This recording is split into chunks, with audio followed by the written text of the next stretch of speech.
is King of Heavy Industry. I'm recording a deck profile on, I guess it's a Chaos Dragon deck, but without Light Sworns. And some of you are wondering, like, well, then this deck sucks. Well, to be honest, I don't think so. I think it's pretty good. With the new structure deck coming out, there's gonna be a lot of cards that, really help. I don't know. This Chaos deck variant is like gives you more control over what you put in the graveyard, not just milling randomness to your graveyard and saying, "Hey, man, I can do a whole bunch of these random combos. I'm not sure what I'm gonna do," But this gives you some more control over it. So let's go with the card choices.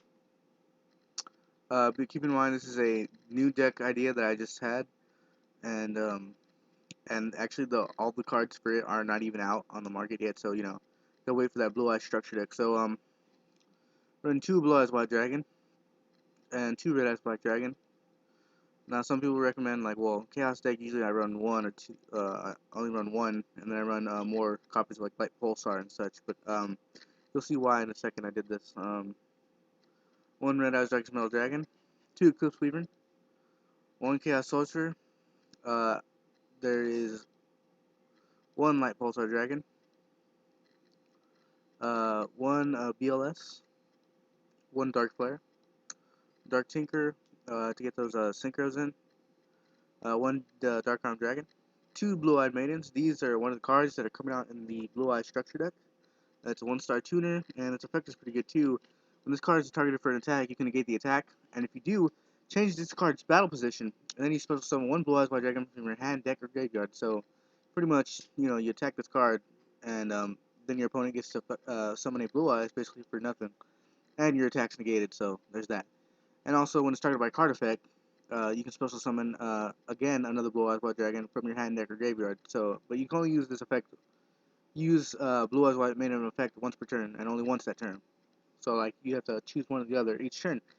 But the good thing about this is the second effect, the equip card. So you can run something where you equip cards to this, and you get its effect right then and there without having to wait for your opponent to attack it. So yeah, I run two Armageddon Knight to drop some darks in there, get some stuff for Chaos and BLS, and pretty much all the other banishing cards in this deck, which is like quite a lot. I run three. There's over here. I'm sorry, Silver's Cry. Um, this is a new card from the structure deck, also very essential. Target one normal Dragon type monster in your graveyard. Special summon that target. You only activate one of these per turn, and it's a quick spell, so it gives us a lot of options to activate during the battle phase and such. And we got 4 targets only, but you're gonna see how easy it is to get these targets into the graveyard. With these two, give you kind of an idea what my thing is. It's kind of like a Foolish Burial type deck, I guess. This card, Dragon Shrine, is the main card of the deck, and honestly, it's one of my favorite cards ever. I mean, honestly, any Dragon deck can run this, and to get their cards they need in the graveyard. When played right, this becomes a Foolish Burial times 2. Send one Dragon-type monster from your deck to the graveyard. Then if the monster you send to the graveyard was a normal-type Dragon monster, you can send one more Dragon-type monster from your deck to the graveyard. You can only activate one Dragon Shrine per turn. Now, what this means is that I can send said Red Eyes or said Blue Eyes to the graveyard and send an additional monster. So not only do I Foolish Burial one of these, but I get the Foolish Burial effect for all of my other Dragon-type monsters. So, in turn, that means I can send Blue Eyes White Dragon to the graveyard, and then send Red Eyes Darkest Metal Dragon straight to the graveyard as well. Or, depending on your situation, you do something like send Blue Eyes to the grave, send Eclipse Weaver to the grave, and Eclipse Weaver effects does activate. So you can then banish a level 7 or higher Dragon type monster. So you would banish maybe Red Eyes, especially if you have this card coming up. Different Dimension Reincarnation. Since there's so many cards that banish in this deck, it's pretty much you need 3 of them. It's like another Monster Reborn, but it's for the banish zone. So normally the combo I do is drop a Blue Eyes, then drop an Eclipse Weaver from Dragon Shrine, and then banish Red Eyes, and then Monster Reincarnation him. And another quick combo I like to do also is once I have him on the field, I like to equip him with Dragon Shield. It can the equipped Dragon type monster cannot be destroyed by battle or card effects. Also, neither player takes battle damage from battles involving it. Now you can, so that means you can still remove monsters with Red Eye's Darkest Metal Dragon, but you won't get the damaging effects. You won't be able to damage your opponent with him. Now that's not such a bad thing considering there's so many other powerful dragons in this deck.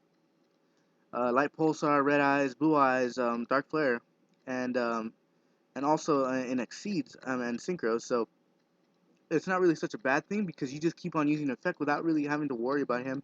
They'll have to MST Dragon Shield before they can get to him. Also, another great thing about this is I've summoned Red Eyes with a different dimension reincarnation, and um, with Dragon Shield, I equip him right after I summon him, and then once my opponent MSTs different dimension reincarnation, thinking that they're gonna get rid of my Red Eyes Darkness Metal Dragon, they don't. Because once this is gone, this effect that kicks in, and it says my monster cannot be destroyed by battle or card effects. So, he stays on the field, and then that just means the different dimension reincarnation goes to my graveyard. And so, yeah, it's a really cool deck. I feel like it gives you a lot more control over what you have in the graveyard, what you put in the graveyard, and it's worked out pretty well. It's done pretty well on Yu-Gi-Oh! Pro. I've had some hiccups with consistency issues when I draw too many high-level monsters and I have nothing in the graveyard. Uh, Before I ran two different trap cards that weren't very good actually. So I put in two power dualities, and it's increasing consistency so much more. And yeah, so let me keep going down the list. Tour guide from the underworld, pretty standard. Getting those rank 3 exceeds. Depending on what you're playing. Right now, I think I only have three rank 3s. Zen mains, Tempo, Percussion Digin, and Leviathan. Leviathan's great in this deck because he's a dragon type. And I've done sorts of crazy combos with him, like summoning him and then dropping a dark by activating his effect, and then summoning Chaos Sorcerer or Envoy. It's really crazy. Oh, one solemn for them pesky monsters that can actually hit over Blue Eyes, and pretty much it's really hard to hit over these monsters normally, but it happens. Three called haunted because just in case I don't have a Silver's Cry or I can't use Silver's Cry on anything but these four monsters here, so that's what the call of the haunted are for. And it's really mainly to get at Red Eyes Dark Snow Dragon because he's a dragon monster born by himself. So, um, yeah, one foolish burial you got, just to make it more consistent. And I mean, I have basically three foolish burials that get the job done. But this just adds way more consistency, and it gets me when I'm in a tight spot. I still need that one dark or one light, or that last. I have two darks in the grave, and I really need a Sun Dark Armed, which I think I skipped over actually. But yeah, um, so yeah, that's the thing. And one Mirror Force, pretty self-explanatory. For when they can hit over it. Monster Reincarnation, discard one card. It's for when I have like too many high levels. I need a low level in my hand, or just to get the light or the dark I need in the graveyard. One Bottomless, and then the last two dualities. So for the extra deck, I run two Azure Eyes Silver Dragons. Pretty easy to get them out. Just really, all you need is a Blue Eyes. Mainly that's what I use. I really don't use it. I think I've only used once. I had to get BLS to synchro for this, and there was a weird reason why I needed. I'm not quite sure why I needed to, but I remember I did it. Um, or you can use Dark Tinker and this, and pretty much it doesn't. You can basically run this in any deck as long as I would really be running it for a Dragon deck. So yeah, the two of these and its effect is pretty awesome. It's uh, when this card is special summon, Dragon T type monsters you control. Dragon T. I'm sorry, Dragon T. Dragon type monsters you control cannot be targeted or destroyed by card effects until the end of the next turn. Once per turn, during your standby phase, you can target one normal monster in your graveyard and special summon it. So it basically acts again like another Silver Cry. But it's a 2,500 meter with 3,000 defense. It's the kind of the not the anti Blue Eyes, but it's a really good card. Run two of those, pretty easy to summon, especially with Blue Eyes Maiden. Stardust, because Stardust puts in a lot of work in this format.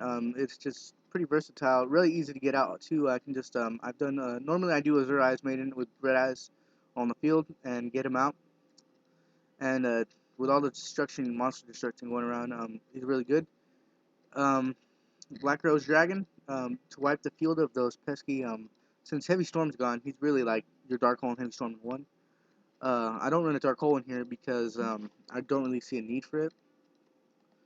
Some people say I should, but I'm not too sure yet. I'll see how this works out. I might switch out maybe Monster Incarnation for that.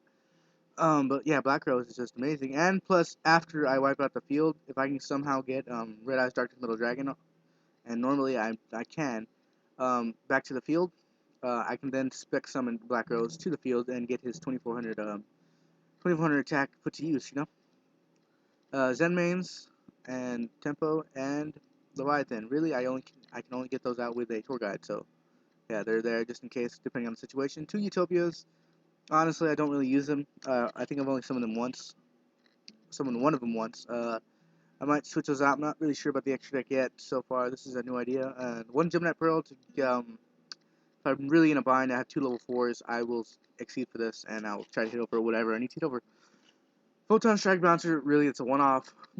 I think I've summoned him once in a duel, and he kind of worked out. I mean, for the one turn, it worked out.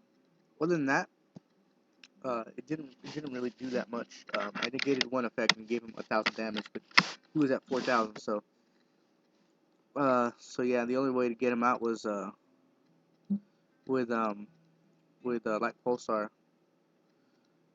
Actually, oh, I'm looking at it. Where's my other Light Pulsar? Huh, I don't see him. Oh, I'm sorry. I used to run 2 Light Pulsars. Maybe I forgot I took it out. I think so. I think I did take it out. The only way now, I guess, is to get a Light Pulsar Chaos Sorcerer, which is very unlikely. Well, not unlikely, but, it's very situational, so, yeah, but Leviathan works like a charm, and, anyway, this is my, Chaos deck idea. I really got tired of the, whole Lightsworn Mill thing, so, if you like my idea, please, comment and, rate, subscribe, and stuff like that.